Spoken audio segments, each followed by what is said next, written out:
boarding in about 15 minutes. Probably just have to speak a little more quietly than normal because we're in the airport lounge. A few bumps and chase getting down here, but we're here. We're on our way. So far the plan is working alright. Just hopefully tomorrow goes just as smoothly. So this is the new section of the Gold Coast Airport. No more walking across the, well, not quite no more fully across the tarmac, but something different, isn't it? A bit more spacious, fair to say, than what it was. I suppose the procedure for boarding is a little bit different.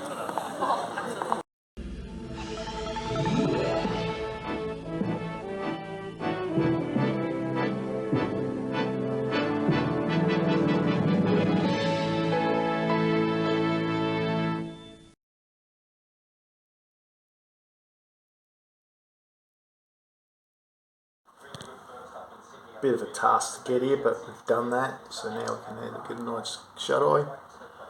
Done the investigation in the park run scene. It looks like it's an 8 o'clock start down here, and it's going to look like it's going to be Coburg. Anyway, that's the plan. We'll see how we go.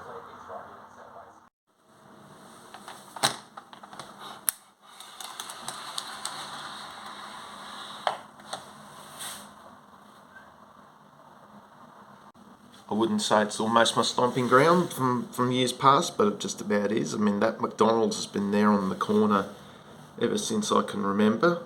So there's that Kmart all across the road there, and the Kmart and the Coles at Campbellfield. And if we scroll across, you can see in the background the Hungry Jack's on the other corner, just there.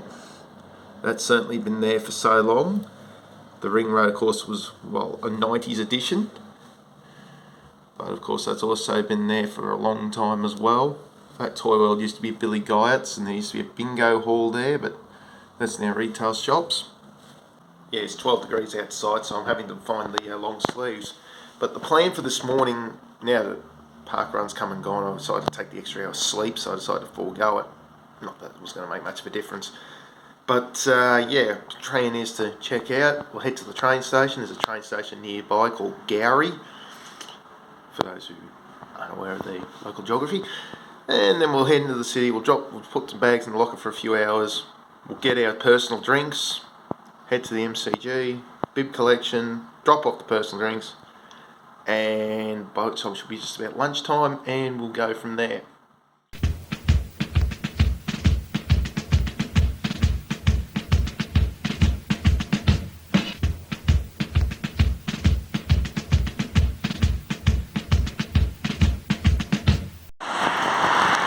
I know there's someone at my workplace that always gets excited about Krispy Kremes at Brisbane Airport.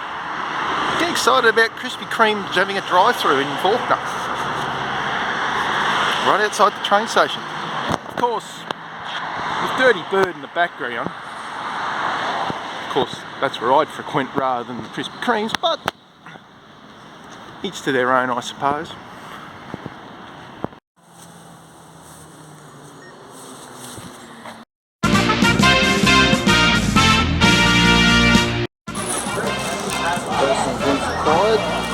Now off to the G.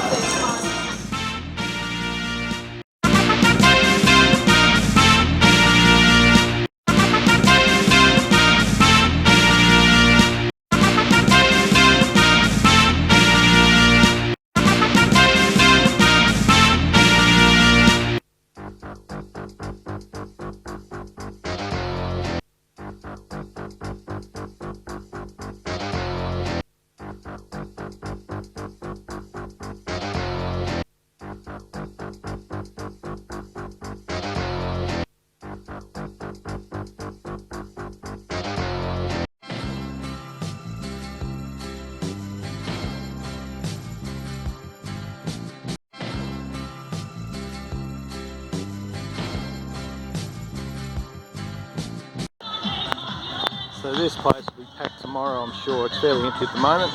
Got to remember to head down there into the dungeon for the warm clothing underneath the bows of the MCG.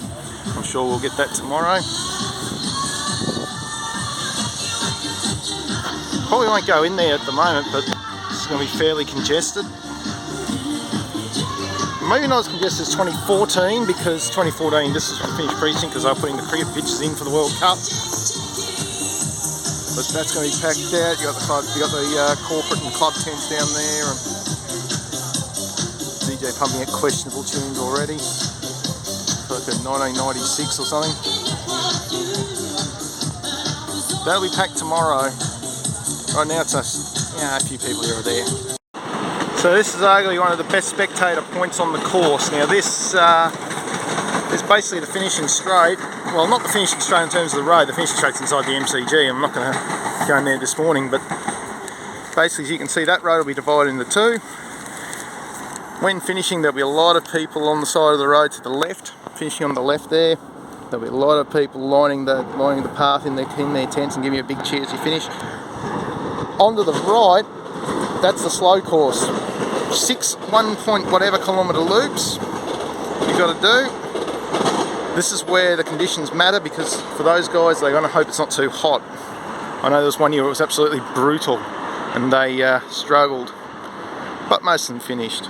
But you do get a lot of support on that side of the road.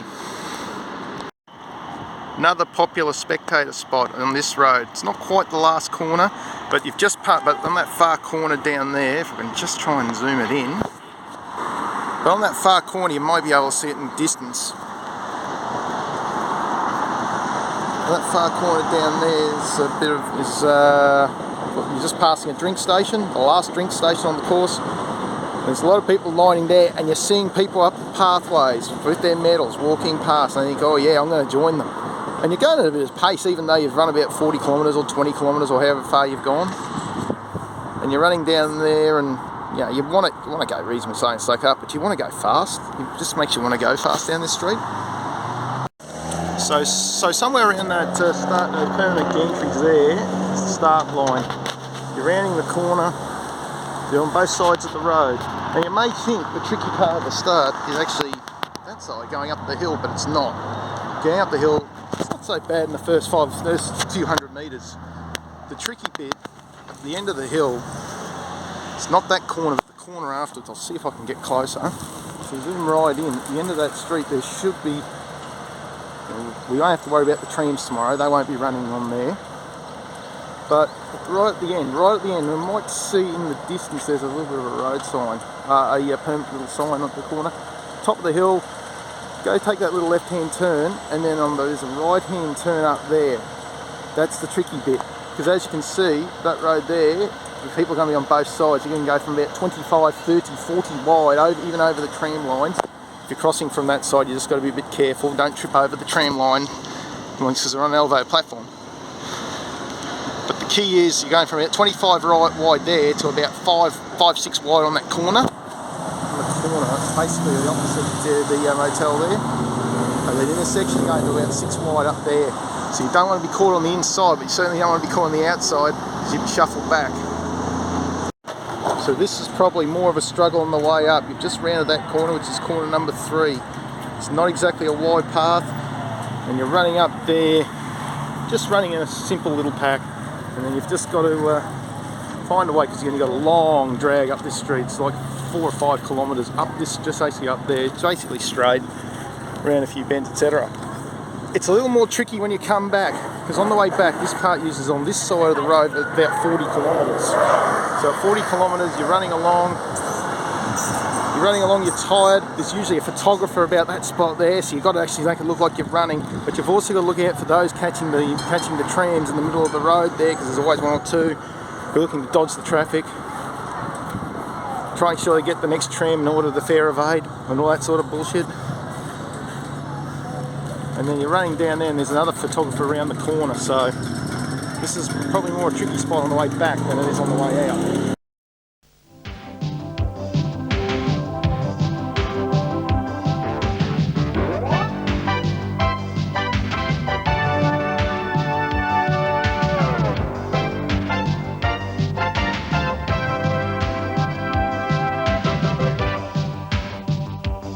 I'm awake, 4:30. In no rush at the moment. Have a shower, Throw the gear on, walk down to the G. We're not all that far away from because we're in Little Collins Street. All is calm. All is well. Feeling pretty good. It's gonna be a good day.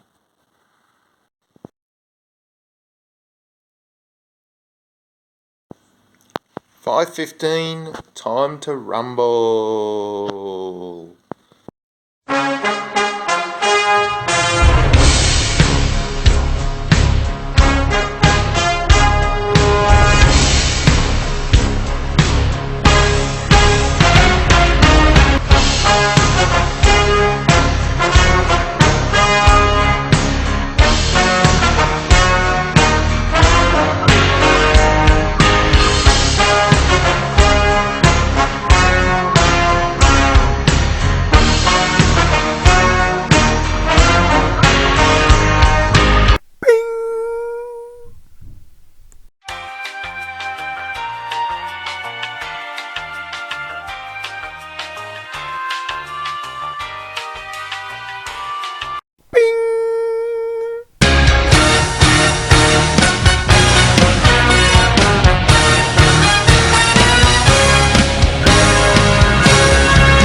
Last time we were in these parts, there was a line to get tested.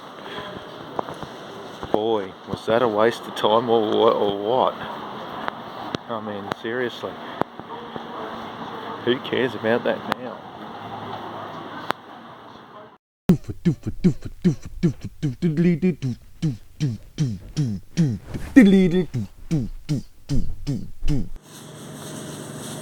I guess there were warnings about heading in early.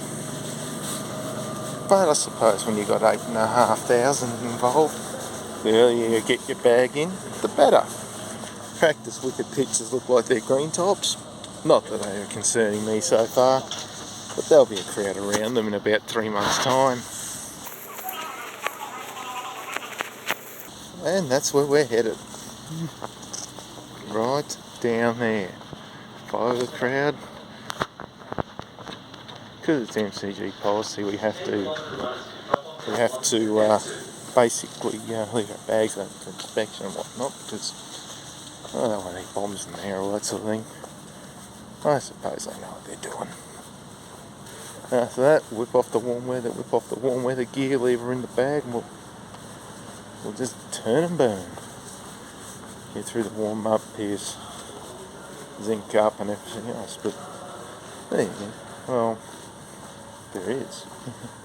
For us anyway. Have a look at the crowd. Only those who are here at 6:45, at 5:45 can tell you what it's like.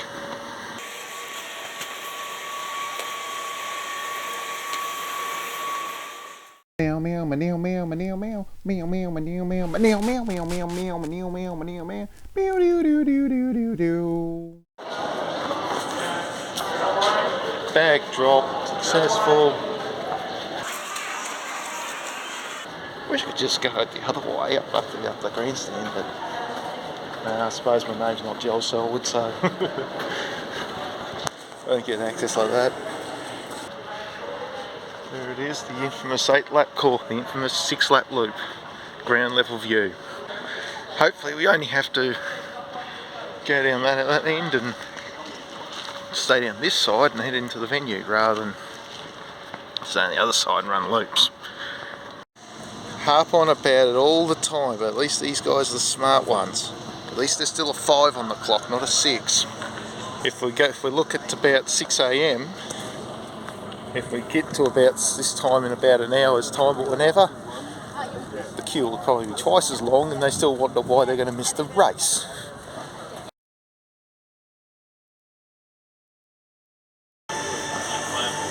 Get worried, folks. Get worried if I end up not quite at the finish line, which is that spot there, after 4.5 hours. Enter through the tunnel underneath the Meatloaf Memorial stage, and we can call it the meat because that's what it is. Do anything, because we do anything for love, including this. It's a straight run rather than a curve run, so that's probably going to be a little bit more useful. Run straight up centre wing. Looks like it's a pretty sharp turn there actually. But anyway, rather than running around, we're running square, so that's a pretty sharp turn actually. By the looks of things, it used to be curved. Felt the curve was a bit better, it's a little bit easier on the joints. But anyway, that's the scene. The pitch. As you see, it's hot and fast. Not quite a 10 degree, you know, it's the key. It's no point getting the key in.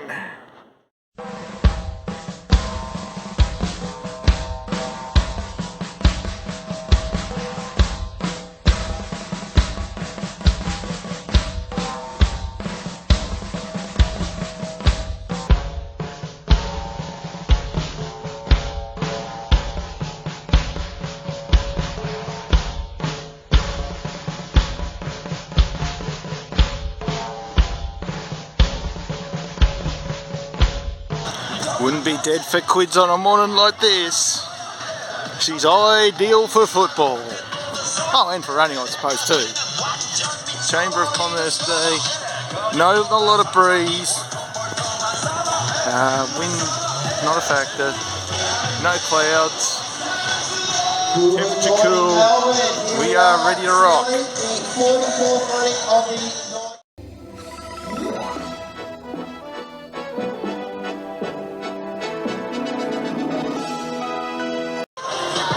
No roaming Brian on the start line. Just too many people here to roam around because we've got 8,500. He's spinning around, they're all over the place. Besides, I'm probably annoying already enough. Don't be concentrating too much on anything during the run, so if anything comes during the run, it means I've either screwed up badly or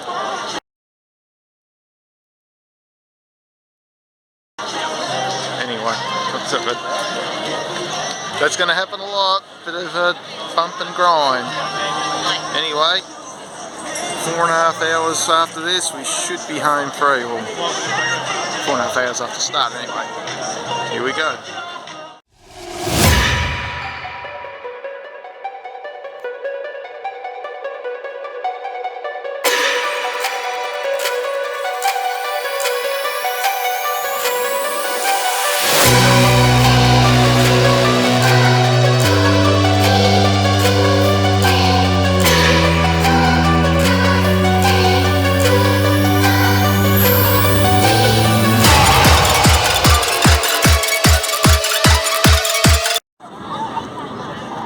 Yeah, medals.